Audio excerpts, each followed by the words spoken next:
they suggest can be done at the ground level. For example, people from help and shelter, um, Nicole, who works with persons who are at risk. And we all come into contact with persons who do this professionally, and they can suggest, and they have studied things that we can do, simple things that we can do to help to move forward in our country. The reality is that unless each of us sees the little things that we can do, we will continue to depend on the big guys to get it done when we are actually the ones who need to do a good bit of the work. Some of it needs to be dealt with by professionals. They need psychiatric help, and there's no shame in that. But the way that we can attack that is by helping to reduce the negative stigma that is associated with saying, I need help. I need to see a doctor. There's nothing wrong with walking into the Georgetown Public Hospital and saying, I feel like killing myself. And with that said, we also need to become aware of the services that are available. We can sit here all morning and we can talk about things that are not there, but there are things that are there. I had the privilege of attending a one-week training seminar that was um, done as a collaboration between the Georgetown Public Health Hospital Corporation, as well as with the Wesleyan Bible College, and we spent a week just talking about what can be done. And in that seminar, we learned that the Georgetown Hospital actually offers music therapy and all of those things. And I'm like, when did that start happening? And we're here sitting thinking, oh my gosh, there's so many things that need to be done. But there are already things that are happening, and I think we need to celebrate those efforts. And we also need to know how we can get access to it. How do we know? Ask somebody. Go to the Georgetown Public Hospital. Educate yourself. If you work with young people who are at risk for suicide, and that's where my passion really lies, then you need to get there and find out, okay, if one of my young people comes to me and tells me that they want to commit suicide, these are the things that I can tell them to do. So we need to be proactive as opposed to being reactive.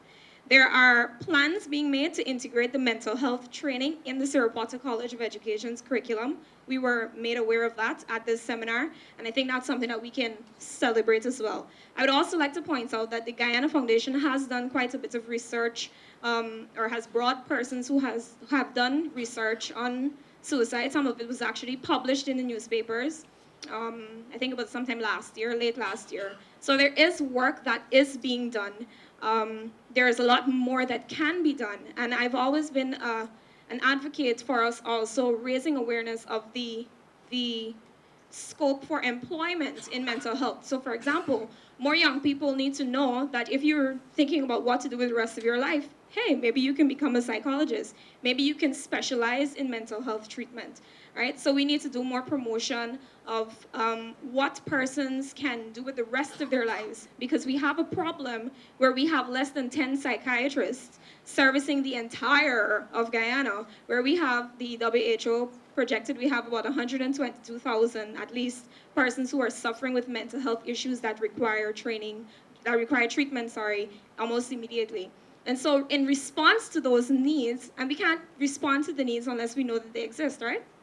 In response to those needs, we need to raise awareness in our homes. You know, our children, you ask them the question, what do you want to do when you grow up? Everybody will say, I want to be a lawyer, I want to be a teacher, or I want to be president, or I want to drive a nice car. But we can help our children to see that, you know, you can actually study learning how to help your friends, learning how to talk to your friends, right? I'm almost done. I would also like to say that we all need to see ourselves as at risk. We all need to see ourselves as at risk. We have this individualistic typed mentality where we say, my children are safe. But your children are not safe if somebody else's children are not safe, right? And suicide is everybody's problem. We will never move forward in Guyana until our most at-risk group is no longer at risk. So the question is, are you listening to your children? Are you educating yourself? Are you talking to your children's friends to find out what they are suggesting to your kids? Do you still go through their books? Do you still go through their bags? Do you still go to school and make visits? You know, little things we can do to get involved. And we can get involved also in organizations like Caribbean Voice. I'm sure that they would, you know, make some sort of, right? They would be more than willing to open their doors and say, hey, we need more volunteers. Guyana Foundation, one of our main foci is mental health. And we are actually preparing to hand over all of the research that we have done to the Ministry of Public Health. Because we're saying, okay, this is not we thing. We don't want to take credit for it. Guyana needs help, and we are willing to allow this to move forward. There are also organizations that deal with youth like CANI, and there are also religious organizations. Suicide cuts across religious sectors, and academic studies have actually proven that religious beliefs, a sense of faith and hope, play a critical role in the ability of an individual to cope with mental health problems, including depression, because faith communities can provide excellent support systems, which are indispensable to the alleviation of mental health problems. Dr. Byro Harry and his small team of psychiatrists certainly agree. So I'm saying, each of us, if you are from a religious organization, if you are from an NGO, if you wherever you find yourself from, there is something that you can do. All we need to do is to have an idea and to rally the persons who can help to make that dream a reality. So that Guyana can see this threatening rate reduced significantly. Thank you.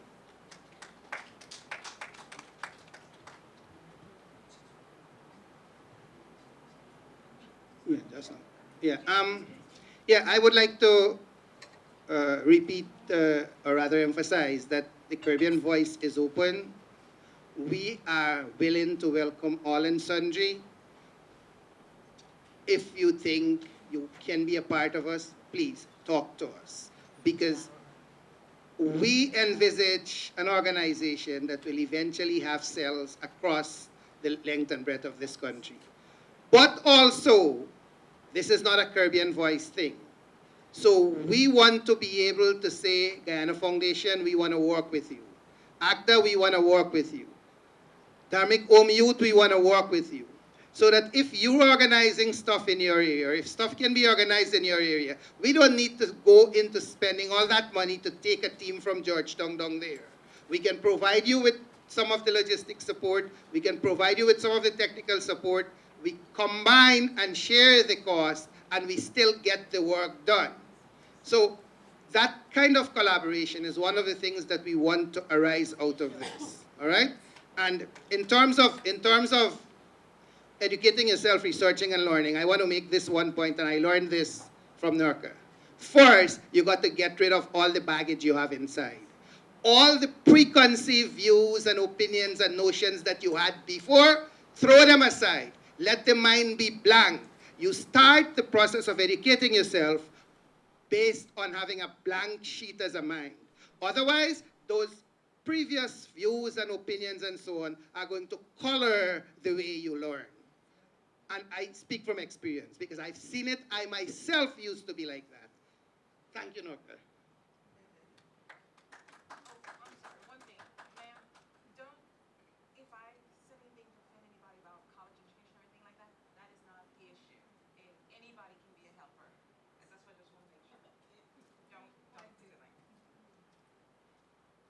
Hi, thank you, Anand. My name is Malcolm Harry Paul. I've been around a long time as a political and social activist in Guyana since 1977. I would say except for the 9 years or so that I spent in the GDF in the 1980s. And I want to applaud Anand and the leaders of the Caribbean Voice, and in fact all of you here representing the organizations, for coming here and discussing the problems of suicide. I actually planned to speak later when we dealt with alcoholism, but I decided to talk now because, in my view, it's all related. If you take care of the alcohol problem in Guyana, you take care of the domestic abuse problem, you reduce the suicide problem in Guyana. Now, what we're doing here is nothing new. In fact, in the latter 90s, starting in 1998, we had an organization called ROAR. It was a predominantly East Indian association. And I'm happy to say back then, we took a principled stand against alcohol abuse in Guyana. We took a stand against domestic abuse, and we took a stand against suicide. We were the only political movement to have done so, even in an election campaign in the year 2001. And if you go back and check the records, vis-a-vis the Starbuck News and the Kaitro News, you see we had Drs. Ramesh Gampat and, some that more be writing almost every day about this thing of alcohol abuse and suicide. I'm happy today to see so many people here recognizing suicide as a problem in Guyana. But back in 1998, we had seen the numbers and we recognized that it was happening predominantly in the East Indian communities, in rural Guyana. And now to validate what we were saying, the World Health Organization has said that Blackbush Polar is the suicide capital of the world. Now, where do we go from there? As, as much as I applaud your efforts, back then we were campaigning for the government of the day to recognize the problem as a public health issue. It was never recognized as a public health issue. Today we have a new dispensation, we have a new government, and we're very fortunate to have a president who is a scholar and a historian, and he'll better appreciate the issues at hand. So what I recommend you do going forward, all of you represented organizations, and also Anan and the Caribbean Voice, I urge you to lobby the government, because that's how government operates. You have to lobby the government. You have to go and lobby the ministers of education, health, social cohesion, social protection, and you also have to go and try and see the president. Because unless they're made aware of the crisis out there, you will not get state intervention, you will not get government intervention. You will not get government resources that you need. So I close in saying that we should all start lobbying the respective ministries, lobbying the president. It's not you're opposing them, but this is how government operates all over the world. If you don't lobby them, you don't get resources. Those guys who get a multi-billion contracts, multi-billion dollars, they lobby. So you have to do the same. Thank you.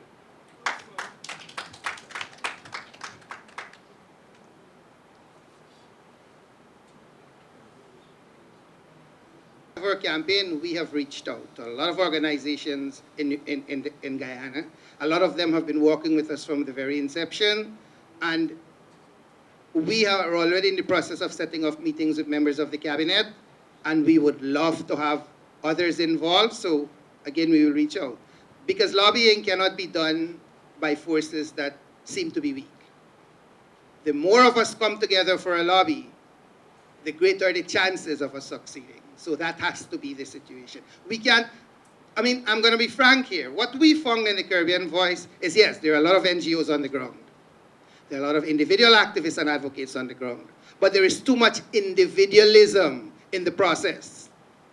Not very many organizations and individuals are willing to come together and operate as a concerted entity for the purposes of lobbying for resources, for the purposes of planning, for the purposes of implementation.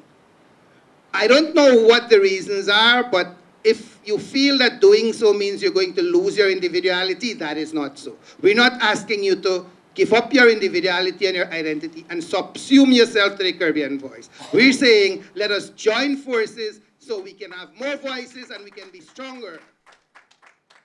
So, CAR will still remain CAR. ACDA will still remain ACDA. Dharmic Om Youth will still be Dharmic Om Youth.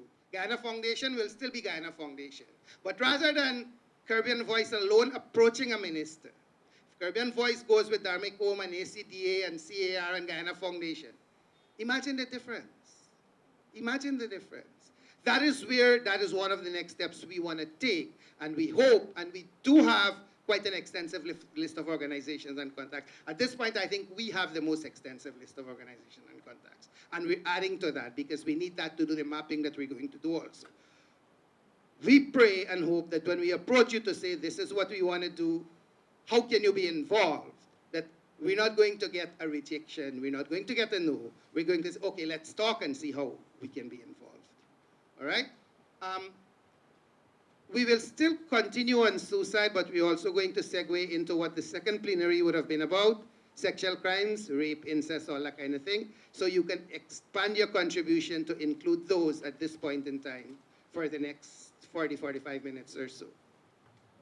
All right, can I see the hands that haven't spoken yet?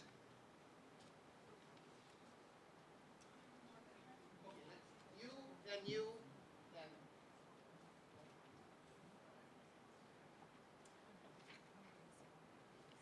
very good morning to you. My name is Dennis D'Souza. I'm a pastor and Christian life coach. I've been in this country for the last 28 years. I've been living in Caracas, and I've been involved in things like these. Um, so far, we've been dealing with what's happening, the do's and the don'ts. But I want to start by congratulating Miss Carter for her very first speech, and I say this without pun or anything.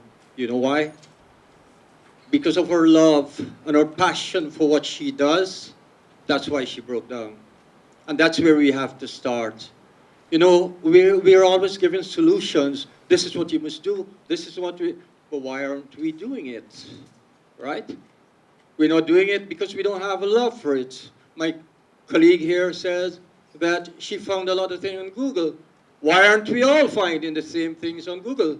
Because we don't have the love and the passion to look for it, right? In the organization where I work, nobody wanted to come to this event. Because why? They don't love people, they don't have the passion for these things. So we have to go beyond just do's and don'ts. And this is a very complex problem which has to be dealt with holistically. And when I'm talking here, I'm remembering Hitler. And I know you're going to look at me funny. But, you know, when Hitler took over, what he did, he took over the education, he took over culture, which was expressed here too.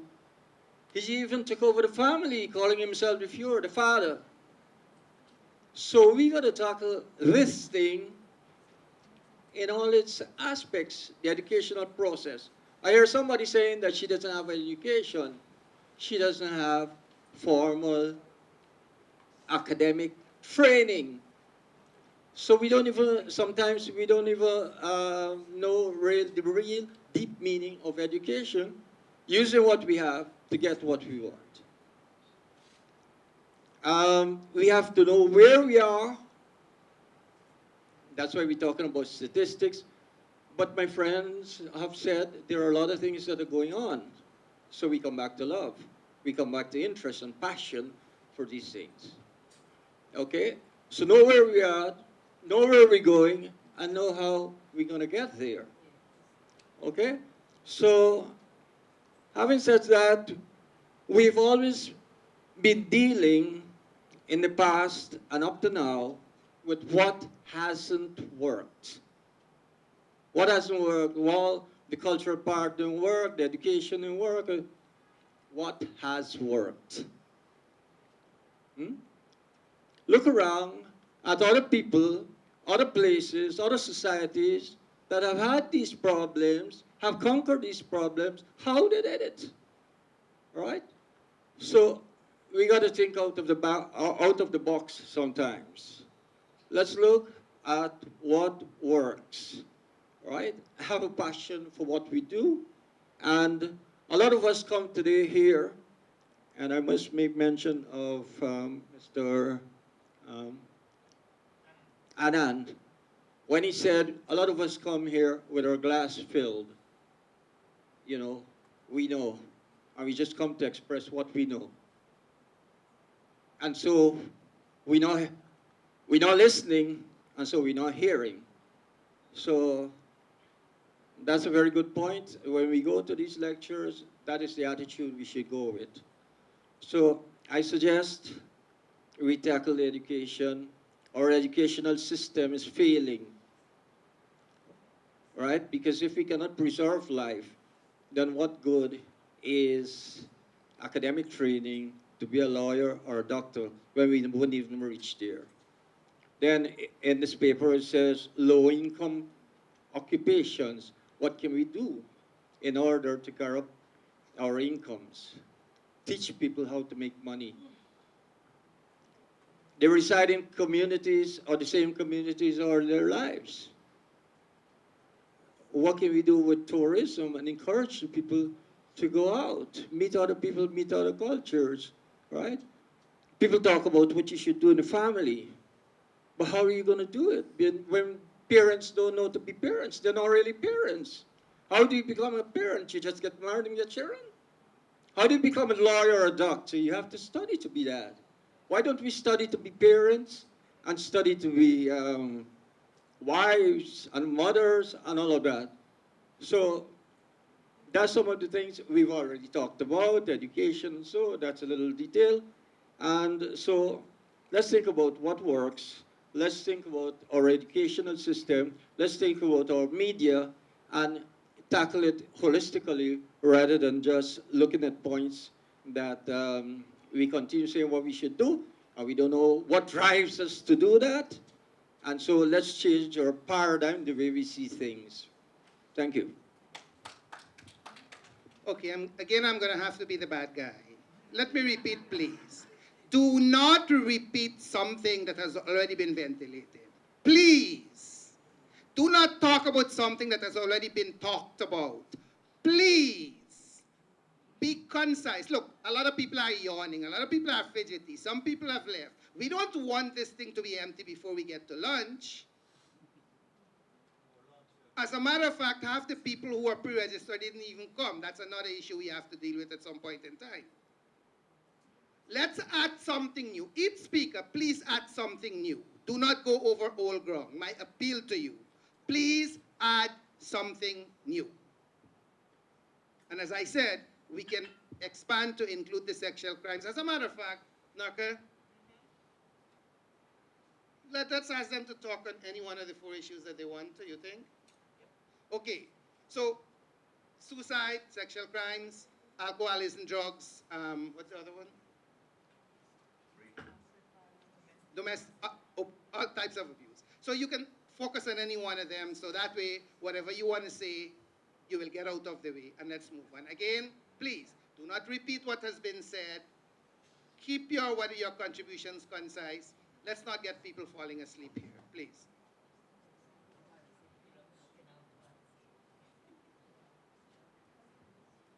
Hi, which is white, red, red.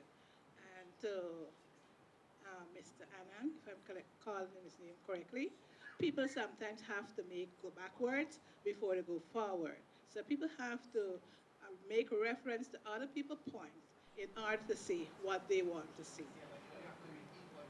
Uh, you could say that coming from your head, but everybody else are different. So people make their points differently. Um, I've been hearing a lot of things said on suicide. Some, I must confess, it's a really totally new thing to me because once in my life I attempt to commit suicide. I drank poison and there was nobody there. I don't want to go into that story. The point I want to make is this. You could talk all you want to talk about why people attempt to commit suicide. You could say all kinds of fancy things, and I'm hearing all kinds of fancy talk and big languages. Some I understand, and some I don't understand, and some I actually need to break down for me because I want to know what really is going on. Because some of the language is really over my head. The point I want to make is that you have to tackle this suicide issue at the core, the root. Why is it people committing suicide? My point of view is 2 things. One, nobody teach you how to deal with your emotions. So if I am a 50-year-old and my hormones going wild and I see this boy that I like, I can't talk to my parents that this is what I'm going through. I can't talk to the teacher. I'm being told I'm too little to have a boyfriend. And then all these emotions racing through my body, and then I can't deal with it. I can't cope with it. And I say, hey, better end my life. We need to talk about that. We need to talk about race. In Guyana, whether we want to accept it or not, we have a racial problem. And if I am East Indian and I like an Afro boy, then I'm going to reach, in some instance, with resentment from both families. The Afro might say, not she in my house, and the Indian will say, at all, not in my house. So where do that leave me? I'm in love with him. he is in love with me, but we don't have the blessings of our parents. Yeah. The last point I want to make is really about money. If I am a single parent or even a woman that have husband, how am I going to cope with the rising cost of living when I'm only earning X amount of money? It's like living in a pressure cooker. And those of you know what is a pressure cooker, right? God, me, when I go home in the night and I see the light bill, I tell my daughter, don't give it to me at all, because I wouldn't sleep. Because I don't call it a light bill, I just call it a heavy bill. What system is there in place to tell people that own houses you can't charge all these big, big rents because people ain't working for the big, big money? None. None. So if we want to tackle suicide, we got to tackle it at the core. Really, really at the core. Now, you're living in an environment, and you know you could commit suicide just because of the environment and how people live. God. Now I waking up every morning and I looking out and I seeing this family, the mother ain't got nothing at all. The child going to school without no tea. This happening next door, it leaves me depressed. So if we want to speak, we gotta speak on all these issues. Thank you. Thank you. Good day. My name is Martin Singh, and I'm from the new GPC, New Pharmaceutical. Um, one of the things that bothers me is that sometimes they have cases like, we're going to touch really on the abuse, persons that are being abused, a wife, a woman who might be living with this guy, and he's abusing her. Now she goes to the station to make a complaint, right? And the officer would say, oh, sit down there. And, they just treat this situation very casual. And in some cases, you go there and they get abused right there. You know, what are we doing in these kind of situations? And for that reason, they have a lot of people, they stay with the abuse. They don't know what to do. So they don't go and complain. And when now it reached the stage when you hear that there's a murder, you will say, I mean, that is going. But persons are making complaints to the police station and nothing isn't being done, right? And I have dealt with cases like that. And, I want to know, what are we doing for abuse patients, abuse cases like that. And also for those suicidal cases, especially for children, I think that we should look at the source of the home, because there's a breakdown in our home society.